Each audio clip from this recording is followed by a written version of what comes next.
اب ایک طرف ہمارے نبی پاک ہیں اکیلے کے سجدہ تعظیمی حرام، ایک طرف 1,23,999 نبی ہیں جن کی شریعتوں میں سجدہ تعظیمی حلال اور جائز ہے. تو آپ تو تین کی طرف جاتے ہیں، یہاں تو 1,23,999 ہے. تو آپ ادھر جائیں گے؟ کہتے نہیں جی ہمیں کیا ضرورت ہے، ہم تو ایک ہی کی مانیں گے. تو میں نے کہا ہم بھی ایک ہی کی مانتے ہیں. میں نے کہا حضرت سلیمان علیہ السلام کے ذکر میں آتا ہے محاریب و تماثیلا. مفسرین لکھتے ہیں کہ ہماری شریعت سے پہلے ہر شریعت میں تصویر بنانا جائز تھا، صرف ہمارے پاک پیغمبر نے منع فرما دیا آگے. اب ایک طرف 1,23,999 نبی ہیں جن کی شریعت میں تصویر بنانا جائز ہے، اور ایک طرف ایک ہی پیغمبر ہے حضرت محمد الرسول اللہ صلی اللہ تعالی وسلم جن کے ہاں یہ حرام ہے. تو آپ زیادہ کی مانیں گے یا ایک کی مانیں گے؟ کہنے لگے جی ہم ایک ہی کی مانیں گے. میں نے کہا ہم بھی ایک ہی کی مانتے ہیں. اب آخر میں مجھے کہنے لگے کہ مولوی صاحب اچھا یہ سمجھائیں مجھے ہمیں کہ دین مکے مدینے میں آیا تھا یا کوفے میں؟ دین مکے مدینے میں آیا تھا یا کوفے میں؟ میں نے کہا مکے مدینے میں. کہ پھر مکے مدینے والے امام کو ماننا چاہیے کوفے والے کو ماننا چاہیے؟ میں نے کہا آپ کا دل کیا کہتا ہے؟ مکے مدینے والے کو ماننا چاہیے. اچھا آپ کو پتا ہے کہ جھوٹ بولنا ہر شریعت میں گناہ ہے؟ کہ بالکل ہم نے جھوٹ بولا. میں نے کہا بہت بڑا. کیا جھوٹ بولا؟ میں نے کہا قرآن مکے مدینے میں آیا، 7 قاریوں میں مکی قاری بھی تھا، مدنی قاری بھی تھا، بصری قاری بھی تھا. تم تو سارے قاری اعظم کوفی کی قرات پر قرآن پڑھ رہے ہو. یہی قرآن شاہ فہد تقسیم کر رہا ہے ساری دنیا میں آج. تو تم سے بڑا کوفی کون ہے بھائی کہ قرآن نازل مکے مدینے میں ہو اور تم مکی قاری کی قرات چھوڑ کر، مدنی قاری کی قرات چھوڑ کر کوفی قاری کی قرات پر قرآن پڑھو. اس لیے میں کہا کرتا ہوں کہ جب کوئی غیر مقلد ملے تو پوچھ لیا کرو کوفیو آ گیا کوفیو.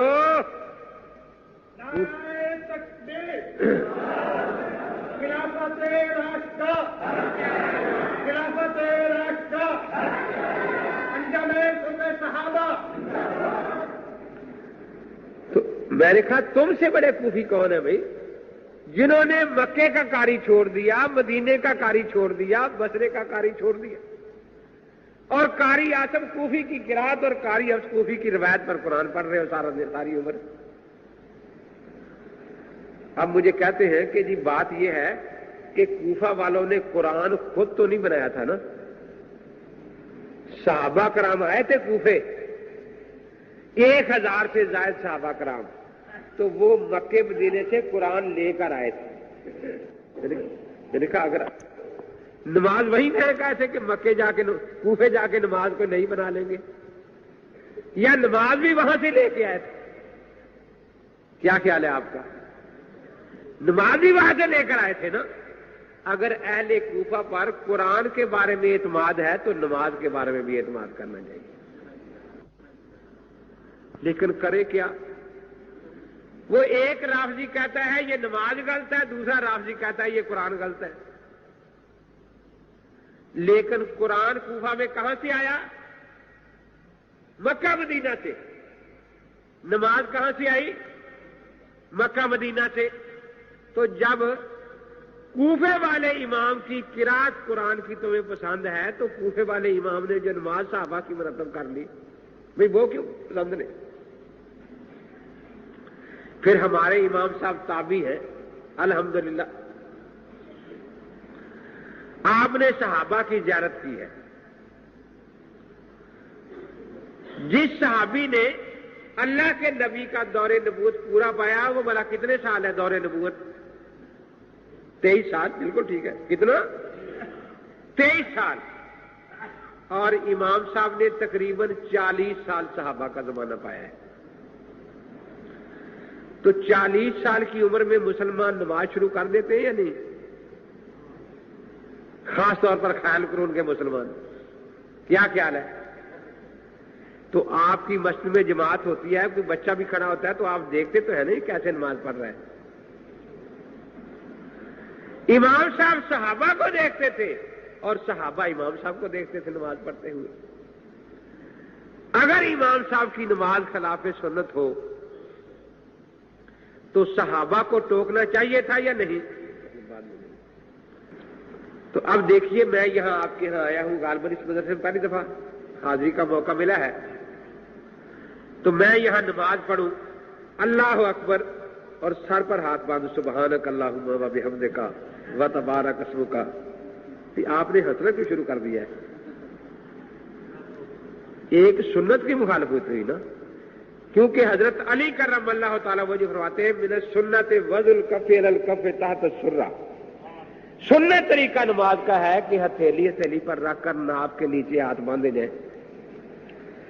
ایک آدمی مجھے بتانے لگا کہ میں سفر میں تھا، وضو تھا، تو پاس بس اسٹینڈ کے پاس مسجد تھی، میں نے کہا چلو نماز ہی پڑھ لیں 2 رکعتیں.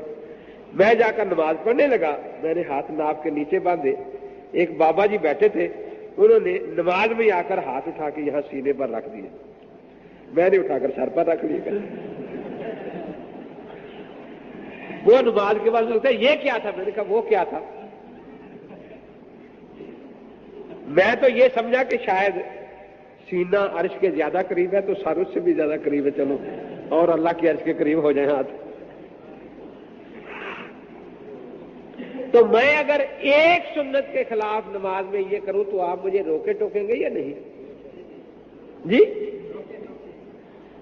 اس کا مطلب یہ ہے کہ 15ویں صدی کے مسلمانوں کا ایمان بہت ہی زیادہ مضبوط ہے کہ یہ ایک سنت کے خلاف بھی عمل، اور معاذ اللہ جس کو اللہ کے نبی پاک خیال قرون فرما رہے ہیں، صحابہ تابعین اور تبع تابعین جو تھے ان میں سنت کی معاذ اللہ کوئی محبت نہیں تھی. ساری نماز ہی امام صاحب غلط پڑھتے رہتے، کوئی ٹوکتا نہیں، کیونکہ باقی 15ویں صدی کے لوگوں کا ایمان زیادہ مضبوط ہے یا خیال قرون والوں کا. تو ہم جو نماز پڑھتے ہیں الحمدللہ ہمیں فخر ہے، ہماری نماز کی تصدیق صحابہ کے سامنے ہو چکی. اگر اس میں کوئی غلطی ہوتی تو صحابہ ضرور جاتا تھے. اب جس نماز کی تصدیق صحابہ کے سامنے ہو چکی ہو، مجھے ان دوستوں پر نہیں گلا، آپ سے گلا ہے کہ صحابہ کی تصدیق کے بعد آپ چاہتے ہیں کہ وہ بابا روڑیا جو گڈیریاں بیچتا ہے وہ کہے گا نا نماز صحیح ہے تو ہم مانیں گے صحیح ہے. کیا صحابہ کی تصدیق کے بعد کسی بابے روڑیے کی تصدیق کی ضرورت ہے؟ جی، کسی کسیٹی خاں کی تصدیق کی ضرورت ہے؟ تو گویا آپ نے صحابہ کی عظمت کو نہیں مانا اگر آپ نے شک کر لیا.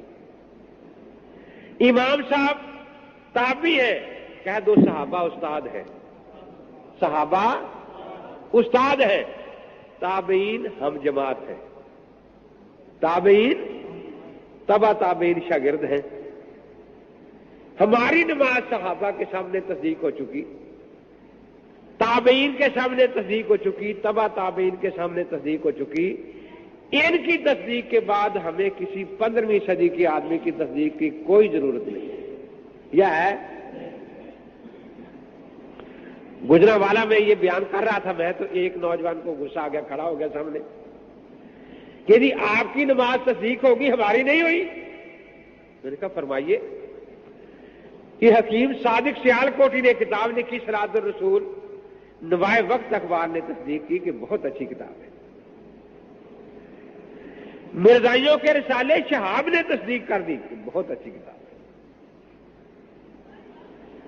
کراچی کے صحیفہ اہل حدیث نے تصدیق کر دی کہ بہت اچھی کتاب ہے. کہ بڑی اچھی بات ہے، تصدیق تو ہوگی آپ کی بھی. لیکن ہماری نماز کی تصدیق ہوئی صحابہ کے سامنے، تابعین کے سامنے، اور ان کی تصدیق کر دی عرش والے نے. والذین اتبعوہم بإحسان رضی اللہ عنہم ورضوا عنہ. ہماری نماز کی تصدیق ہوئی تبع تابعین کے سامنے بھی، اور ان کی تصدیق کر دی فرش والے نے، حضور پاک صلی اللہ علیہ وسلم نے. خیر الناس کرنی ثم الذین یلونہم ثم الذین یلونہم. تو آپ بھی کوئی آیت حدیث پڑھے کہ شہاب رسالہ مرزائیوں کا تصدیق کر دے تو وہ بھی تصدیق قابل اعتماد ہے. اب دیکھو عجیب بات یہ ہے کہ صحابہ کی تصدیق انہیں اچھی نہیں لگی، تابعین کی تصدیق اچھی نہیں لگی، تبع تابعین کی تصدیق اچھی، اور مرزائیوں کے رسالے کی کہتے ہیں تصدیق اچھی ہو گئی. ہمارے امام صاحب رحمۃ اللہ نے 55 حج کیے ہیں. کتنے؟ اللہ تعالیٰ ہر مسلمان کو اپنے گھر کے حج اور نبی پاک کے روضے پاک کی زیارت کی توفیق عطا فرمائے. جنگ کا رہنے والا مسلمان حج کے لیے چلا جائے، یہاں نماز میں سستی بھی کرتا ہو تو وہاں حج میں جا کے نمازیں پڑھتا ہے یا نہیں؟ پڑھتا ہے نا. تو امام صاحب جب حج پر جاتے تھے وہاں نمازیں پڑھتے تھے یا نہیں؟ پڑھتے تھے نا. اگر اس نماز میں ایک بات سنت کے خلاف ہوتی تو مکے والوں کا حق تھا اعتراض کرنا، مدینے والوں کا حق تھا اعتراض کرنا. لیکن مکے والے کیا کہتے ہیں؟ ما رأینا احسن صلاۃ من ابی حنیفہ، ابی حنیفہ سے زیادہ پیاری نماز ہم نے کسی کی دیکھی نہیں. الخیرات الشان میں علامہ ابن حجر مکی شافعی لکھ رہے ہیں کہ اہل مکہ یہ کہتے تھے. اور یہ نہیں کہ امام صاحب کی چھپے ہوئے لوگ تھے وہاں. امام لیث بن سعد مصر کے بہت بڑے امام ہیں. کہتے 113 ہجری میں، کس ہجری میں حج کے لیے مصر سے چلا، دل میں یہی شوق تھا کہ امام اعظم ابو حنیفہ رحمۃ اللہ علیہ حج پر آئے تو ان کی زیارت بھی کر لوں. بڑی شہرت تھی حضرت. میں جب پہنچا تو ایک نوجوان کھڑا ہے اور اس کے گرد دنیا اکٹھی ہے.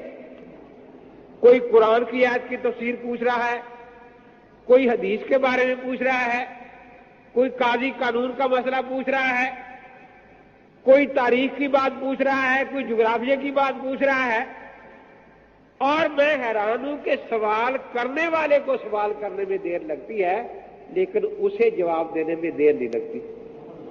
تو میں بھی کھڑا ہو گیا کہ بھئی یہ بھی کوئی اچھا آدمی ہے، اس کی باتیں سن لیں پھر پتہ کریں گے کہ امام ابو حنیفہ رحمۃ اللہ علیہ آئے ہیں حج پر یا نہیں. تو میں کھڑا سن رہا تھا، اتنے میں ایک نے سوال یوں کیا، ما تقول فی ھذا یا ابا حنیفہ، ابو حنیفہ اس مسئلے میں آپ کیا فرماتے ہیں؟ اب میں نے سوچا کہ اچھا یہی ابو حنیفہ ہیں جن کے لیے میں پہنچا ہوں یہاں زیارت کے لیے. تو یہ 113 ہجری ہے. 150 تک آپ کی شان بڑی ہے، گھٹی نہیں. یہاں تک تاریخوں میں آتا ہے کہ حضرت امام صاحب رحمۃ اللہ علیہ جب تشریف لے جاتے تو اعلان ہو جاتا تھا کہ وہ فقیہ اعظم پہنچ چکے ہیں، کسی نے فتویٰ لینا ہو تو ان سے لیں. مکہ مکرمہ میں. اب مکہ والوں نے تو نہیں کہا کہ امام ابو حنیفہ کی نماز غلط ہے، مدینہ والوں نے کبھی نہیں کہا کہ امام ابو حنیفہ رحمۃ اللہ علیہ کی نماز غلط ہے. شور کہاں اٹھا؟ امرتسر میں، گرو گوبند سنگھ کے شہر میں، اور وہ بھی انگریز کے دور میں، کسی اسلامی حکومت میں نہیں کہ یہ نماز غلط ہے.